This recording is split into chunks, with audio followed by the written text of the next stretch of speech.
Hello friends, welcome to my channel. Today మనం 5th June 2025కి సంబంధించిన important current అఫైర్స్ని ఈ వీడియోలో డిస్కస్ చేద్దాము. మా ఛానల్ని కనుక ఫస్ట్ టైం చూస్తున్న వాళ్ళు ఉంటే వీడియోని లైక్ చేసి ఛానల్ని సబ్స్క్రైబ్ చేసుకోండి. అలాగే వీడియో కింద డిస్క్రిప్షన్లో మన టెలిగ్రామ్ ఛానల్ లింక్ ఉంటుంది, అందులో కూడా జాయిన్ అవ్వండి. ఇంపార్టెంట్ కంటెంట్ అలాగే పీడిఎఫ్ కూడా అందించడం జరుగుతుంది. టుడే ఫస్ట్ టాపిక్ చూసినట్లయితే జూన్ 5న డే ఇంపార్టెన్స్ వచ్చేసి ప్రపంచ పర్యావరణ దినోత్సవం. ప్రతి ఏటా కూడా జూన్ 5న నిర్వహించడం జరుగుతుంది. పర్యావరణాన్ని కాపాడే లక్ష్యంతో ఏటా జూన్ 5న వరల్డ్ ఎన్విరాన్మెంట్ డేగా నిర్వహిస్తారు. ఇది చాలా ఇంపార్టెంటు. ఇంతకుముందు చాలా కాంపిటేటివ్ ఎగ్జామ్స్లలో అడగడం జరిగింది జూన్ 5న ఏ దినోత్సవంగా నిర్వహిస్తారు అని. అలాగే 2025కి సంబంధించిన నినాదం వచ్చేసి ఎండ్ ప్లాస్టిక్ పొల్యూషన్. ఈ థీమ్ కూడా చాలా ఇంపార్టెంటు, గుర్తుంచుకోండి. నెక్స్ట్, పర్యావరణ సంరక్షణే ధ్యేయంగా ప్రభుత్వం 1976లో 42వ రాజ్యాంగ సవరణ చట్టం ద్వారా 48A, 51 క్యాపిటల్ A, G నిబంధనలను తెచ్చింది.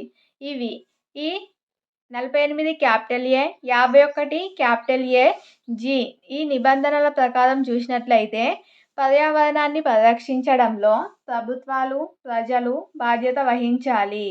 సో ఇది చాలా ఇంపార్టెంట్. ఇవి రెండు ఆర్టికల్స్ కూడా వీటికి సంబంధించి కూడా ఎగ్జామ్స్లలో అడుగుతారు, గుర్తుంచుకోండి. పర్యావరణ సంరక్షణ చట్టం వచ్చేసి 1986, జీవ వైవిధ్య చట్టం వచ్చేసి 2002.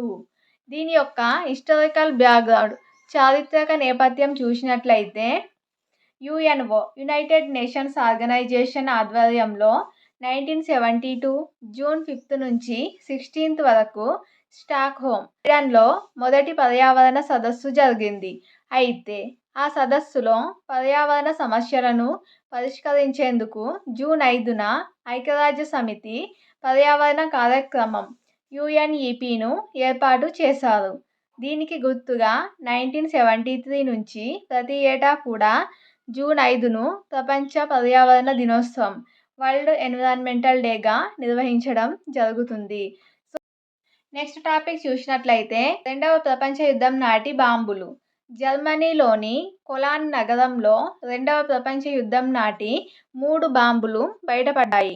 1939లో పోలాండ్పై జర్మనీ దాడితో రెండవ ప్రపంచ యుద్ధం మొదలైంది.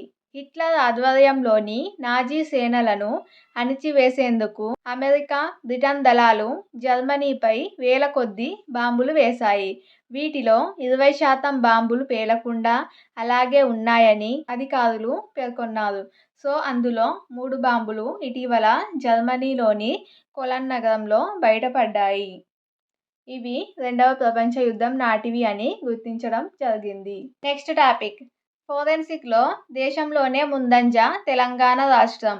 అంతర్జాతీయ స్థాయి ప్రమాణాలు, ధీటైన సాంకేతిక పరిజ్ఞానం, అత్యాధునిక మౌలిక వసతులతో ఫోరెన్సిక్స్ విశ్లేషణలో తెలంగాణ ఫోరెన్సిక్ సైన్స్ ల్యాబొరేటరీ దేశంలోనే ముందంజలో ఉందని డిజిటల్ ఫోరెన్సిక్ ల్యాబొరేటరీ డైరెక్టర్ శిఖా గోయల్ తెలపడం జరిగింది. తెలంగాణ ఫోరెన్సిక్ సైన్స్ ల్యాబొరేటరీకి కేంద్ర ఎలక్ట్రానిక్స్ అండ్ ఇన్ఫర్మేషన్ టెక్నాలజీ మంత్రిత్వ శాఖ గవర్నమెంట్ ఎగ్జామినర్ ఆఫ్ ఎలక్ట్రానిక్స్ ఎవిడెన్సెస్గా గుర్తింపు ఇస్తూ ఉత్తర్వులు జారీ చేసింది. అలాగే నెక్స్ట్ టాపిక్ చూద్దాం. చీనాబ్ను ప్రారంభించనున్న ప్రధాని.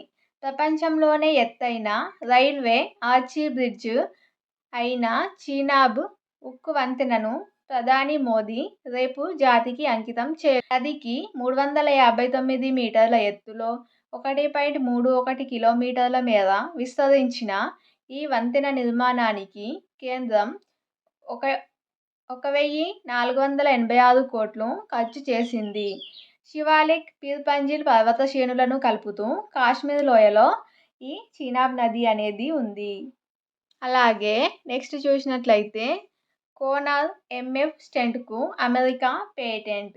హైదరాబాద్లోని రెయిన్బో పిల్లల ఆసుపత్రికి చెందిన సీనియర్ కన్సల్టెంట్ పీడియాట్రిక్ కార్డియాలజీ విభాగాధిపతి డాక్టర్ కోనేటి నాగేశ్వరరావు గతంలో రూపకల్పన చేసిన కోనర్ ఎంఎఫ్ ఆక్లూడర్ స్టెంట్కు అమెరికా పేటెంట్ దక్కింది. ఈ మేరకు అమెరికాకు చెందిన director of the United States patent and trademark కార్యాలయం నుంచి ధృవీకరణ అందినట్లు నాగేశ్వరరావు తెలపడం జరిగింది.